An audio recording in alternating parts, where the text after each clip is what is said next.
শত বিষয়ে আমাদের মত পার্থক্য থাকতে পারে, কিন্তু আমাদের এই প্রিয় স্বদেশটাকে সেভ করার ব্যাপারে, এটাকে নিরাপদ রাখার ব্যাপারে আমাদের কোনো দ্বিমত থাকা উচিত না। গোটা পৃথিবীর যে কোনো প্রান্তে মুসলমান আক্রান্ত হলে গোটা বিশ্বের মানুষ এটাকে ফিল করবে, অনুভব করবে, কথা বলবে।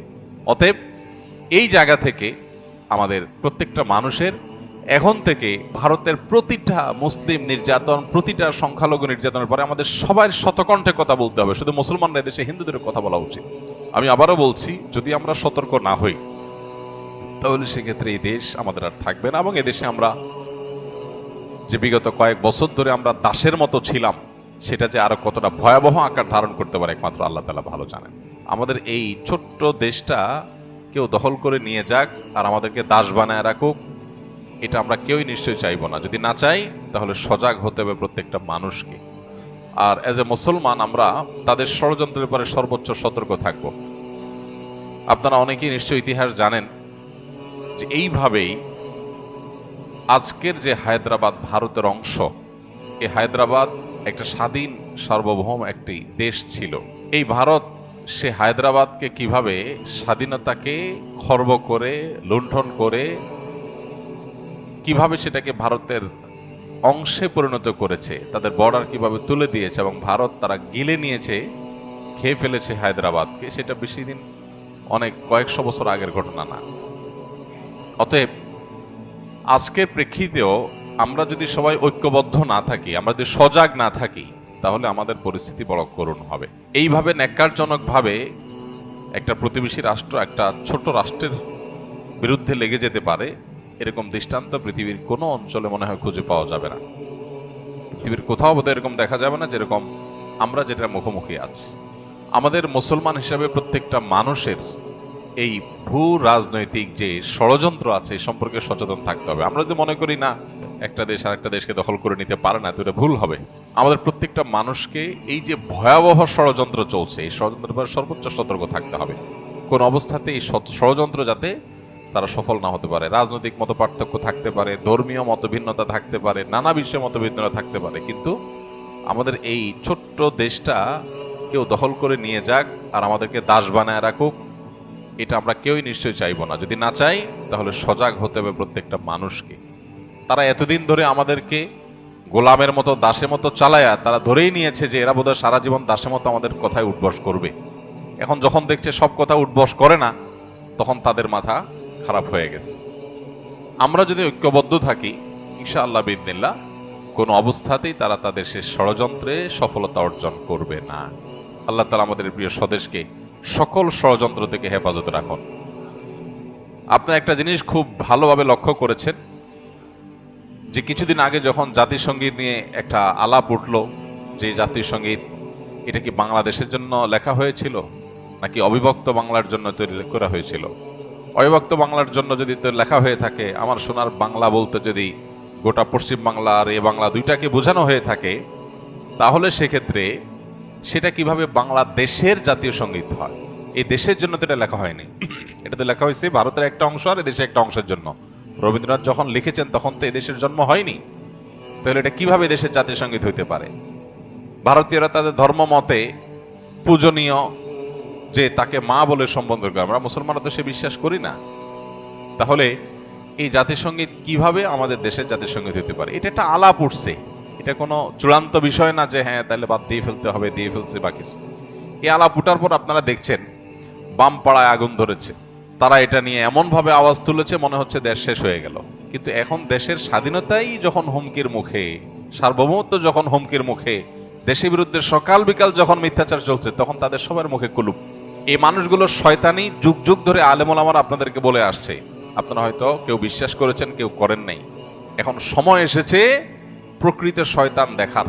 শয়তান দেখার খায়েশ যদি থাকে কারোর, তো এদের চেহারার দিকে সকাল বিকাল তাকালেই শয়তান দেখার খায়েশ পুরা হয়ে যাবে, যে মানুষরূপী শয়তান কিভাবে হয়, মানুষ কতটা ভণ্ড হয়, কতটা ইতর শ্রেণীর হয়, কতটা মানুষ বিচারী হয়, মুনাফিক হয়। এটা এদেরকে না দেখলে বোঝার কোনো উপায় থাকবে না। তারা দেশের প্রেম আর দেশের মায়া এমন ভাবে জিগির করবে, আজ বহু বছর ধরে আলেম ওলামাদেরকে আসামের কাঠগড়ায় দাঁড় করা রাখছে।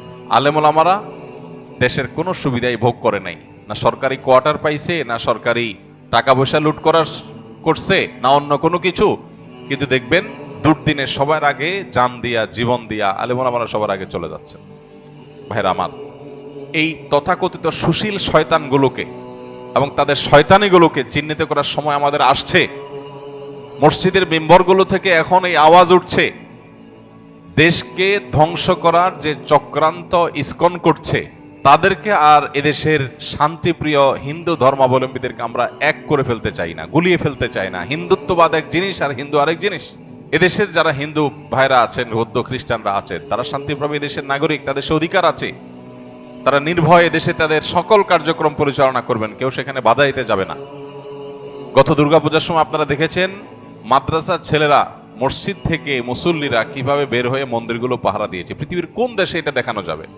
এদেশে আছে। এদেশের হাজারটা দোষ আপনি বলতে পারবেন, কিন্তু এদেশে মানুষের ধর্মীয় সহনশীলতা, এটার নজির পৃথিবীর অন্য 10টা দেশে আপনি খুঁজে পাবেন না সচরাচর। কিন্তু এরপরেও আমাদেরকে দোষী বানানো হচ্ছে। এখনো যদি আমরা সরব না হই, সজাগ না হই, এসব শয়তানদের শয়তানিকে মোকাবেলা করতে ঐক্যবদ্ধ না হই, তাহলে এক সময় দেখা যাবে আমাদের পায়ের তলার মাটিটা নেই, হাতছাড়া হয়ে গেছে। তখন আফসোস করে আর কাজ হবে না। আমাদের পাশে হায়দ্রাবাদ সহ বহু নজির আছে। সিকিম আমাদের পাশে আছে। এই সিকিম, এই হায়দ্রাবাদ কিভাবে ওরা গ্রাস করেছে বাংলাদেশকে নিয়ে, তারা সেরকম পরিকল্পনা করে বসে আছে। খুল্লুম খোলা তাদের বিভিন্ন টেলিভিশন চ্যানেলগুলোকে, বাংলাদেশে এক অংশকে তারা তাদের মধ্যে নিয়ে নেওয়ার জন্য তারা মামুর বাইরে আবদার তুলতেছে সকাল বিকাল। এগুলো সুযোগ তখনই পাচ্ছে আমরা যখন মনে করছি আমি তো ভালো আছি, আমার কি দরকার এগুলো নিয়ে মাথা ব্যথা করা। একজন মুসলমান তার দায়িত্বশীলতার পরিচয় এখানে দিবে যে আল্লাহর জন্য, আল্লাহর সন্তুষ্টির জন্য, মুসলিম ভূখণ্ডের নিরাপত্তার জন্য, মুসলমানদের নিরাপত্তার জন্য এবং গোটা সব ধর্মের মানুষের নিরাপত্তার জন্য তিনি সবচেয়ে বেশি সজাগ থাকবেন। আমরা গত জুমায় বলেছিলেন নবী সাল্লাল্লাহু আলাইহি সাল্লাম ঐতিহাসিক মদিনা সনদ বাস্তবায়ন এবং রচনার মধ্য দিয়ে অন্য ধর্মাবলম্বীদের সাথে শান্তিপূর্ণ সহাবস্থানের ঐতিহাসিক লিখিত দলিল পৃথিবীর ইতিহাসে প্রথম তিনি করেছেন, তার আগে কেউ করেনি। সর্বপ্রথম লিখিত চুক্তি, অন্য ধর্মাবলম্বী বা কয়েক ধর্মের মানুষরা শান্তিভাবে একটা ভূমিকে থাকবে, প্রত্যেকে কেউ কারোর ক্ষতিগ্রস্ত করবে না, বরং একে অন্যের বন্ধু হয়ে থাকবে, এই মর্মে নবী করিম সাল্লাল্লাহু আলাইহি সাল্লাম ঐতিহাসিক শান্তি চুক্তি মদিনা সনদ তিনি করেছেন। আমরা সেই নবীর উম্মত, বিধায় আমাদেরকে সংখ্যালঘুদের অধিকারের সবক দেওয়ার প্রয়োজন নাই। শুধু নিজেদের দিকে তাকালেই হবে যে বাতির নিচে অন্ধকার, কি পরিমাণ মুসলমান নির্যাতন তোমাদের এলাকাতে, তোমাদের দেশে, তোমাদের ভূমিতে চলে। দুর্ভাগ্য আমাদের, আমরা মুসলমানরা অনেকে মনে করি ভারতে মুসলমান নির্যাতন হচ্ছে, আমাদের দেশে তো হচ্ছে না, সমস্যা কি? তো তাদের ব্যাপার।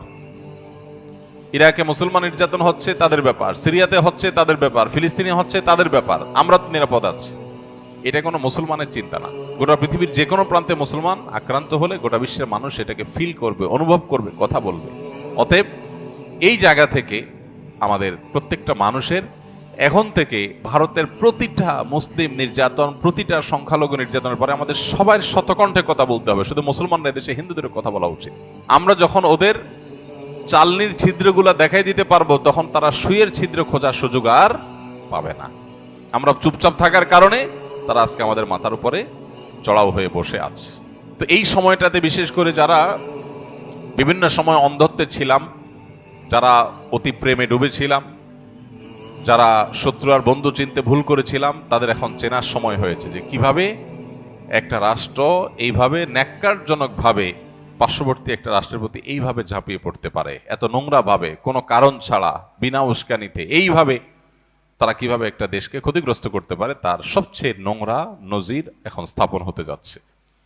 আমি আবারও বলছি, যদি আমরা সতর্ক না হই তাহলে সেক্ষেত্রে এই দেশ আমাদের আর থাকবে না, এবং এদেশে আমরা যে বিগত কয়েক বছর ধরে আমরা দাসের মতো ছিলাম, সেটা যে আরো কতটা ভয়াবহ আকার ধারণ করতে পারে একমাত্র আল্লাহ তাআলা ভালো জানেন। বিধায় প্রত্যেকটা মানুষকে সজাগ হতে হবে, সতর্ক হতে হবে, এবং ধর্মীয় সম্প্রীতির ব্যাপারে আমরা প্রত্যেকটা মানুষ নিজে থেকে উদ্যোগ নিয়ে নিয়ে আমাদেরকে ধর্মীয় সম্প্রীতি রক্ষা করে তাদের মিথ্যা অভিযোগ, এটাকে মিথ্যা প্রমাণ করতে হবে। সেই অভিযোগকে মিথ্যা প্রমাণ করার জন্য আমাদেরকে ভূমিকা রাখতে হবে, এবং পাড়ায় পাড়ায়, মহল্লা মহল্লায় অন্য ধর্মাবলম্বী যে সমস্ত ভাই বোনরা আছে, সম্ভব হলে তাদের সাথে মিট করতে হবে, তাদেরকে নিয়ে একসাথে বসতে হবে যে ভাই আপনারা কোনো অসুবিধা অনুভব করছেন কিনা, কেউ আপনাদের কোনো অসুবিধা করছে কিনা, তাদেরকে আশ্বস্ত করতে হবে।